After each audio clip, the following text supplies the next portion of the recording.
Conway, South Carolina. Look at the mossy trees, the lazy river, and the old downtown. This is the last place on Earth you'd expect to discover a horrible crime. And you'd never expect that friendly residents like Mike Hill and Bill Knowles were key players. But sometimes, sleepy towns hold dark secrets, including the disappearance of a young woman named Crystal Todd.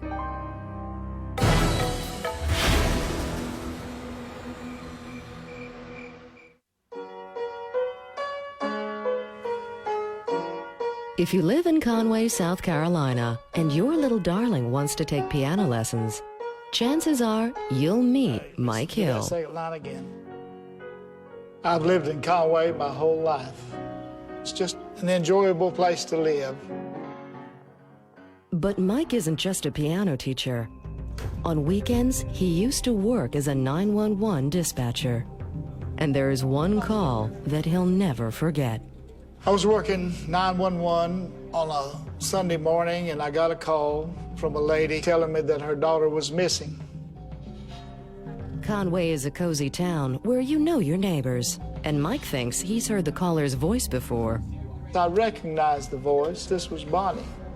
And I told Bonnie, this is Mike Hill. And she said, Mike, Crystal has not come home. Crystal is a former piano student of Mike's, but he isn't too concerned about a 17-year-old late for her curfew. And I told her, well, she just probably fell asleep at a friend's house. She'll be home shortly. I still tried to reassure her that everything was okay, that she would be okay. Bonnie Faye Todd has raised her daughter on this perfect plot of land.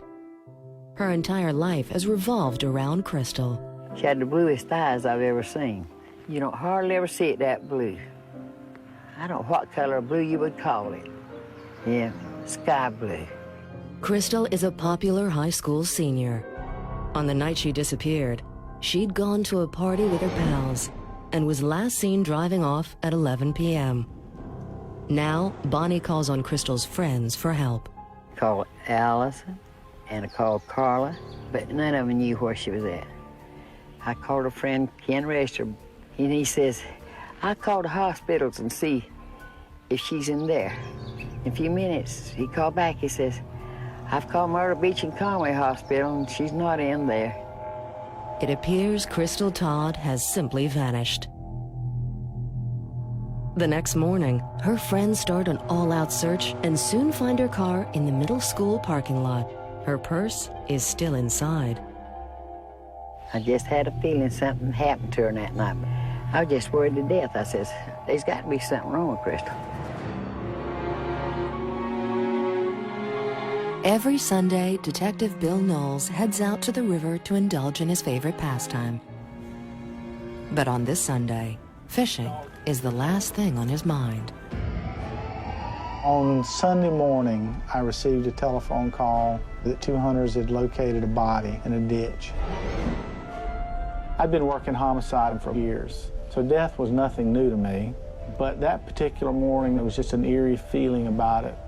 Bill drops everything to race to the scene. There was a large pool of blood on this side of the road that the hunters came walking down and noticed. From that pool of blood, there were obvious drag marks over to this ravine. When the hunters searched the area, they saw her body located in the ravine. The victim has been stabbed multiple times, and there is evidence that she has been sexually assaulted. At first, investigators have no idea who she is. Then the message comes through that Crystal Todd is missing. Since Mike Hill knows Crystal, he offers to help investigators identify the body. I called the police lieutenant and got permission to go to the scene. I didn't think it would bother me that much, but it really upset me. Mike is pretty sure the woman is Crystal. Then, a sad discovery clinches it. We noticed that there was a high school ring on her. Once we were able to clean off a portion of the blood, the name Crystal Faye Todd was located inside the ring. Everyone's worst fears are confirmed. Crystal Todd has been murdered. Now, Bill Knowles is about to lead off one of the biggest manhunts the town of Conway has ever seen. The police department was going to dedicate whatever resources necessary to get this killer in custody. We had approximately 30 detectives working on this one case solely. But can they catch Crystal's killer before he strikes again? For Bill Knowles and his team, it's a race against time. We were convinced that whomever had done this was going to do it again. Who killed Crystal Todd? Everyone in Conway is about to become a suspect. I told that little girl that morning that we'd find out who did this to her. In a place where most people wouldn't dream of missing church on Sunday, murder seems just inconceivable. But someone killed 17-year-old Crystal Todd. Now the question is, who? Always focus, find a point of focus. Athletic coach Ernie Drews may have the answer. A favorite teacher at Conway High School, he knows all the gossip in the hallways. Crystal was a great girl. I mean, very pleasant student. One of my favorites, as a matter of fact, very hardworking. I mean, she just a pleasure to be around. Everyone loved her. Yeah, that's what I've heard. So. Ernie never imagined that anything bad could happen to a nice girl like Crystal. What a shock, you know? You just don't think it would happen in a small town like Conway. Absolutely. I'm telling you, in the 20 years that I've taught school, nothing like that has ever happened to me. I mean, just to have that happen to one of your students, it's just devastating. And in this sleepy little town, rumors are flying, especially among the students. You know, they were talking about it being a satanic cult, and then they were saying that maybe it was some out-of-town guy. I don't know. Just didn't know what to think. I mean, some were thinking that it could have been a teacher, it could have been a student. I heard so many things. It was really weird to think that something like that could be going on. With his community in terror, Detective Bill Knowles and his team tracked down every lead. We did neighborhood canvasses, we did shotgun-style interviews. We did the best we could at trying to track her events on that particular evening to find out if she'd left with someone. They interview hundreds of people, including Crystal's friends and classmates, and run DNA tests on anyone who could have been with Crystal the night she was killed. Everybody was a suspect. She's like, oh, yeah, where were you that night? It was weird when all the police were coming and talking to people. You usually didn't see police at school. It was really scary. Knowles and his partner, Rory Avant, know it will take more than rumors and innuendos to solve this murder. They meticulously review the details of the case for clues about the killer. We found that car in the parking place at the middle school, and there wasn't any blood, there wasn't any hair or any evidence whatsoever of a struggle in and around that vehicle. Looks like she left her car with the intention of coming back to it because she did leave her pocketbook, probably going to leave for a short period of time. It's obvious that she didn't feel like she was in any trouble or in any danger at that point in time. That means Crystal most likely knew her killer. And the violent nature of the crime itself provides even more clues. I was looking at some of these other photographs too, and that's her earring there. Must have been one heck of a struggle. Yeah, I'd have to agree with that also. With the amount of force that was used there, he probably worked with his hands a good bit. All of these details help them develop a picture of the killer. It's probably going to be a white male, probably working in the construction field, probably living close to her. And I think that we need to concentrate solely on that inner circle of friends before we go anyplace else. All right, let's get started. And the best place to get close to the friends in Crystal's life is at her funeral. Preacher Mac is a trusted leader of the High Point Baptist Church and a close friend of the Todd family. At the funeral, there were hundreds of people here. The inside of the building was packed, and I filled the church and was out into the yard standing room only. Undercover officers position themselves in the crowd and videotape the ceremony, watching closely for any signs of suspicious behavior. We looked at the funeral as an opportunity. We felt like that she knew who her killer was and that he would possibly attend the funeral, and we were looking for an unusual response or activity or behavior to lead us to a suspect. The funeral doesn't provide the police with any leads, But it does help Crystal's friends and neighbors say goodbye. Now the church must comfort its terrified flock. We didn't know whether that this was a random act. We didn't know whether that this was a serial killer. It really brought fear to the community. With a violent killer on the loose, every detail counts. Since Crystal most likely knew the perpetrator, Detective Knowles takes a closer look at her personal effects and discovers a name he doesn't recognize. We found a spiral-bound notebook that contained the name of Andy Tyndall. We knew that he was not someone that attended Conway High School, so we certainly became interested in him at that point. Knowles and his team check into Tyndall's background and uncover a few ominous details. He fit a lot of the profile that we were looking at. He was a white male in his mid-20s, but he was dating a much younger crowd at the time. Tyndall becomes an even better suspect when investigators learn he has a criminal record. But how is he linked to Crystal?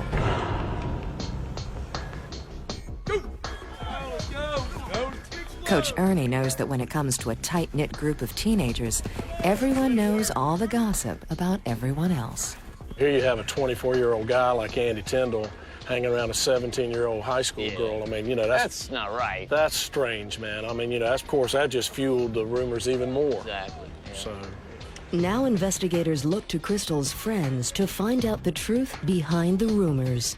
We were able to make a connection with Crystal through a high school friend, and we're able to determine that, in fact, Crystal had had contact with Andy recently, prior to her death. It used to be that flipping off the boardwalk was the scariest thing in Conway. But now, with a killer on the loose, the town is gripped by something far more frightening. Detectives Rory Avant and Bill Knowles are determined to find the killer in their midst. A new suspect, Andy Tyndall, fits the profile, and he has a violent past. Rory, let's talk about this Andy Von Tyndall. This report that says that he carries a lock blade knife, and that's something we'd be looking at, or consistent with a murder weapon in this case. There's something in the reports in here also about him having some violence against women, some of the women he dated, some date rape allegations and things of that nature, which are very consistent with what we may be looking for. Investigators are convinced that Tyndall is their man. He has a previous arrest record, a violent nature, and he knew Crystal. Now it's time to get the proof they need. Let's do it. Let's shoot. Once we'd identified Tyndall as a potential suspect, we decided to put him under surveillance. But Andy Tyndall is on to them and has a plan of his own. He spotted the police surveillance. He assumed he was in big trouble for something and took off running. Tyndall takes off with a squad car in hot pursuit. More officers join the chase, including K-9 officer David Avant. We got a call that an individual that was under surveillance through an undercover operation had fled from law enforcement a vehicle and entered the woods, at which time bloodhound tracking team was called out. Get him up, girl. Get him up, girl. You can do it. You can do it. Where's he at? Where's he at? With a helicopter and 3 K-9 teams in pursuit, Tyndall leads investigators on a manhunt through the woods. But after 9 hours, he's finally had enough. The suspect at that point in time realized that we were not going to quit until we called him. He surrendered and gave himself up to law enforcement. Investigators bring Tyndall down to the station and begin their interrogation, but he refuses to confess. We arrested Tyndall and interviewed him for some 5.5 hours. He never made any admission whatsoever that he was involved in Crystal's murder, but he agreed to give DNA samples and allowed us to search vehicles and his home as well. But the searches turn up nothing, and when the DNA results come back, it's not a match. Andy Tyndall did not kill Crystal Todd. It was frustrating because we had done everything right up to that point in our eyes, and yet we were really no closer to solving the case than we were the day we found her body. Crystal's friends and neighbors try to go about their daily lives, knowing that a killer is still living among them. The town of Conway was wondering who in the world could have done this. Everyone was just waiting and wanting to know so that they could be punished. But Bill Knowles is tenacious, and he won't give up. We had documented things as far as we could go and pretty much had exhausted all our investigative leads, so we decided to go back and revisit some things. Investigators re-interview Crystal's closest friends, including her best friends, Carla Allen and Ken Register. These friendships go way back, and everyone knows it. Carla and Crystal have been together since probably elementary school. I mean, they were real tight. Wherever you saw one, you pretty much saw the other. Same situation with Ken. Now, even though Ken and Crystal had dated at one time and it didn't work out, Ken lived not even a mile down the road from her house, so they were still in a close proximity to each other and remained friends right on. And 19-year-old Ken Register has been a great source of comfort to Crystal's mother throughout the ordeal. Ken was one of the first people to show up at Boniface's house to console her. He was a pallbearer at the funeral, and he had a hard time being next to the coffin. It definitely impacted him. But when Ken hears that investigators want to talk to him, he pays Bonnie a bizarre visit. He come in, he says, "I'm scared to death." I said, "What and what are you scared of, Ken?" Could this football star be hiding a deadly secret? Investigators ask Crystal Todd's good friend, Ken Register, to come down to the station for questioning. But when he gets the call, he runs to Crystal's mother in a panic. He would not sit down. He was rounding and around my table. I said, "What and what are you scared of, Ken?" Ken tells Bonnie he's convinced police will pin the murder on him since they can't find the real killer.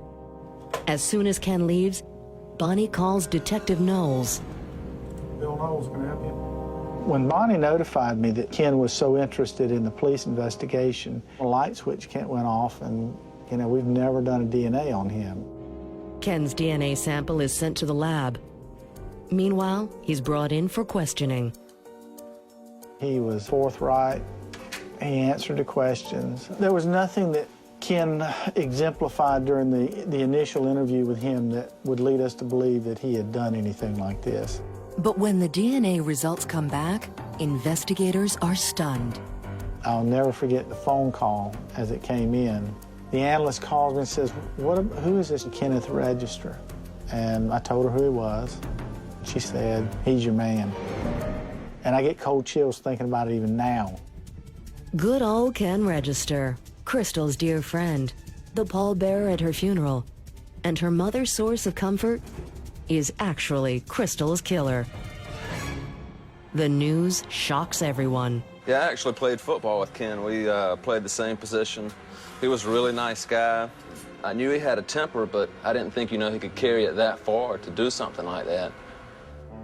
In a town where everyone thinks they know everyone else, Ken Register fooled them all. There he is. It's hard to believe a guy like that, well-rounded high school kid, could be such a heinous murderer. Ken is arrested and brought in for further interrogation. After 5 hours, he confesses to the murder. Investigators finally learn what happened that night. He acknowledges that he sees her at the traffic light, signals for her to pull over. Crystal parks her car in the middle school parking lot. And from there, they drive to a wooded area where things take a deadly turn. He says that they have consensual sex and that she had claimed that she was going to tell everybody she was raped if she, in fact, turned up pregnant. That infuriated him. He said that he removed a knife from the center console of his vehicle. He walked around and started stabbing her. Ken Register is brought to trial where a jury finds him guilty after just 2 hours of deliberation. He is sentenced to life in prison. Our work was rewarded in the fact that the right person was put in jail and he's never getting out.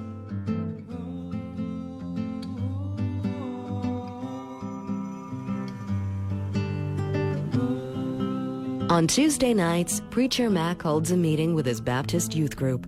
He asks them to treat each other with respect and to value their friends and family. And sometimes he asks them to remember a girl named Crystal.